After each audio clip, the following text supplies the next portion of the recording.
안녕하세요. 여러분은 요즘 생활하면서 어떤 점이 가장 걱정되시나요? 아마 많은 분이 어제 한 일이 잘 생각나지 않거나 익숙한 사람의 이름이 갑자기 떠오르지 않을 때 덜컥 겁이 나실 겁니다. 혹시 나도 치매가 아닐까? 하는 불안감 말이죠. 우리는 흔히 나이가 들면 기력이 떨어지듯 뇌세포도 죽어가는 것이 당연하다고 생각합니다. 실제로 의학적으로도 우리 뇌의 기억 저장소인 해마는 60세가 넘어가면서 매년 약 1%씩 그 크기가 줄어듭니다. 마치 오래된 저수지의 물이 조금씩 마르는 것처럼 우리의 기억과 인지 능력도 자연스럽게 퇴화하는 것이 숙명처럼 여겨져 왔습니다. 하지만 오늘 저는 여러분께 인류 건강 역사상 가장 희망적인 소식을 전해드리려고 합니다. 최근 MRI 기술의 비약적인 발전으로 우리 뇌의 내부를 실시간으로 들여다볼 수 있게 되면서 노년의 뇌도 다시 커질 수 있다는 놀라운 사실이 밝혀졌기 때문입니다. 오늘 이 시간을 통해 여러분의 뇌를 1년에 2%씩 젊게 만드는 기적의 비결을 하나하나 풀어드리겠습니다. 본격적인 비결을 말씀드리기 전에 우리가 왜 해마라는 부위에 주목해야 하는지 알아야 합니다. 우리 뇌 속에 위치한 작은 바다생물 모양의 해마는 우리가 보고, 듣고, 느낀 것들을 단기 기억에서 장기 기억으로 전환하는 역할을 합니다. 만약 이 해마가 손상되거나 작아지면 어떻게 될까요? 방금 한 말을 잊어버리고 늘 다니던 길을 잃어버리는 치매의 전조 증상이 나타나기 시작합니다. 그동안 현대의학은 줄어드는 해마를 막기 위해 수많은 약물을 연구해왔지만 드라마틱한 효과를 보기는 어려웠습니다. 그런데 전 세계 과학자들을 깜짝 놀라게 한 연구 결과가 발표되었습니다. 어떤 특정한 습관을 1년 동안 유지한 노년층 그룹을 조사했더니 자연적으로 1%씩 줄어들어야 할 해마가 오히려 2%나 더 커져 있었다는 것입니다. 가만히 있으면 작아질 뇌가 운동화를 신고 밖으로 나가는 순간 마치 봄날의 새싹처럼 다시 자라나기 시작한 것이죠. 어떻게 몸을 움직이는 것만으로 뇌의 크기가 변할 수 있을까요? 걷기 시작하면 우리 몸의 혈액순환이 빨라지고 뇌로 가는 산소와 영양분 공급이 폭발적으로 늘어납니다. 이때 뇌에서는 뇌유래 신경영양인자라는 물질이 분비됩니다. 쉽게 말해 뇌세포를 위한 천연 영양제가 뿜어져 나오는 것입니다. 이 영양제는 죽어가는 신경세포를 살리고 세포와 세포 사이의 연결망을 더욱 촘촘하게 만듭니다. 즉, 운동은 단순히 몸의 근육을 만드는 것이 아니라 우리 머릿속의 뇌 근육을 새로 고치고 업그레이드하는 과정인 셈입니다. 앞서 말씀드린 해마의 2% 성장은 결코 우연이 아닙니다. 실제 연구팀이 1년 동안 실험을 진행하며 찾아낸 정답은 생각보다 명확했습니다. 바로 주 3회, 한 번에 40분씩 걷는 것입니다. 이 수치가 시사하는 바는 큽니다. 매일매일 강박적으로 운동할 필요가 없다는 뜻이죠. 오늘은 몸이 좀 무거운데 싶을 때는 쉬어가도 좋습니다. 이틀에 한 번꼴로 내 몸과 마음을 정화한다는 기분으로 운동화를 신는 것만으로도 충분합니다. 40분이라는 시간 역시 너무 길지도 너무 짧지도 않은 시간입니다. 우리 뇌의 혈류량이 충분히 상승하고 앞서 말씀드린 뇌 영양제 BDNF가 뇌 구석구석 전달되기에 가장 최적화된 시간이기 때문입니다. 여기서 정말 중요한 포인트가 하나 있습니다. 동네 산책하듯 천천히 풍경만 구경하며 걷는 느린 산책만으로는 뇌를 키우기에 조금 부족할 수 있습니다. 뇌를 자극하기 위해서는 빠르게 걷기가 필요합니다. 빠르게 걷기란 어떤 상태를 말할까요? 옆 사람과 간단한 대화는 나눌 수 있지만 혼자 노래를 부르기에는 조금 숨이 차는 정도를 말합니다. 등에 살짝 땀이 맺히고 심장이 평소보다 조금 더 빠르게 뛰는 것을 느껴보세요.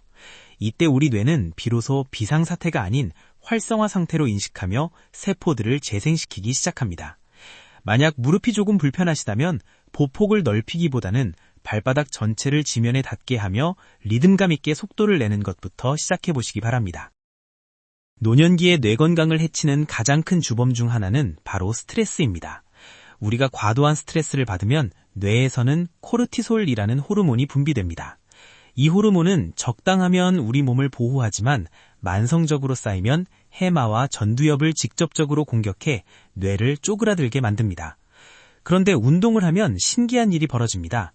걷기 시작한 지 얼마 되지 않아 우리 뇌의 감정 브레이크인 전두엽이 다시 힘을 얻습니다.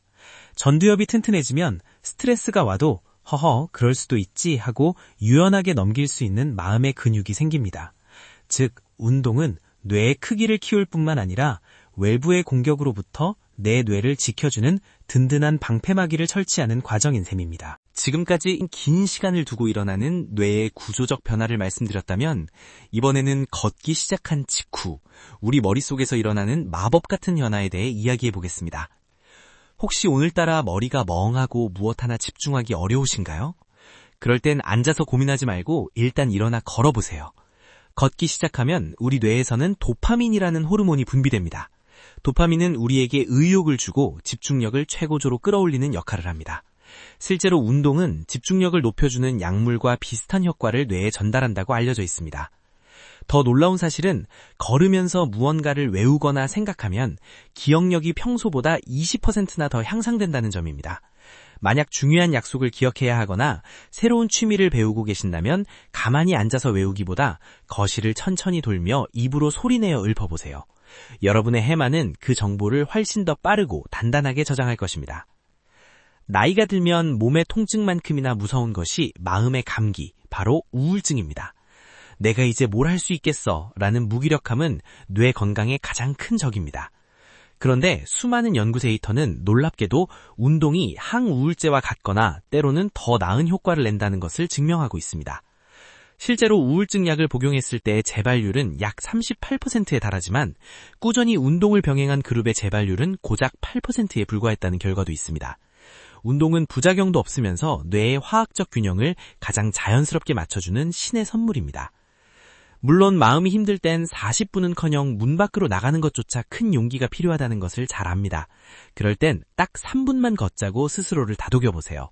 3분이 5분이 되고 5분이 10분이 되면서 여러분의 뇌 속에는 세로토닌이라는 행복 호르몬이 차오르기 시작할 것입니다. 그 작은 성취감이 모여 치매를 이기는 거대한 힘이 됩니다. 날씨가 너무 춥거나 무릎이 좋지 않아 밖으로 나가는 것이 어려운 날도 분명히 있을 겁니다. 그럴 때는 집 안에서 이 방법을 써보세요. 바로 서서 생활하기입니다.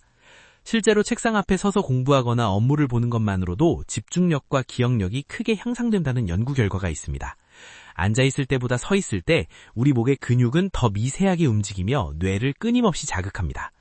집에서 TV를 보실 때 광고가 나오는 시간만이라도 일어나 있거나 신문을 서서 읽는 작은 습관을 들여보세요. 여기에 하나 더, 발바닥을 자극하는 것도 큰 도움이 됩니다. 발바닥에는 수많은 신경이 모여 뇌와 직결됩니다. 서 있는 동안 발밑에 골프공이나 작은 지압 도구를 두고 이리저리 굴려보세요. 이 작은 자극들이 쌓여 뇌의 노화를 늦추고 해마를 깨우는 소중한 신호가 됩니다. 결론. 여러분, 옛 성현들은 우는 움직임에서 생겨난다고 말했습니다. 이것을 줄여서 우리는 운동이라고 부릅니다. 내가 몸을 움직이는 순간 멈춰있던 내 인생의 운도, 작아지던 내 뇌의 크기도 다시 살아 움직이기 시작합니다. 매년 1%씩 줄어드는 뇌를 보며 한숨 쉬는 대신 매년 2%씩 뇌를 키우는 기적의 주인공이 되어보지 않으시겠습니까? 거창한 장비나 비싼 보약은 필요 없습니다. 지금 당장 편안한 운동화를 찾아 신고 문 밖을 나서는 그 용기 하나면 충분합니다. 주 3회 40분, 이 짧은 시간이 여러분의 10년 뒤, 20년 뒤를 바꿀 것입니다. 여러분의 맑고 건강한 뇌, 그리고 활기찬 노후를 제가 진심으로 응원하겠습니다. 오늘 얘기가 여러분의 인생에 작은 불꽃이 되었기를 바랍니다. 감사합니다.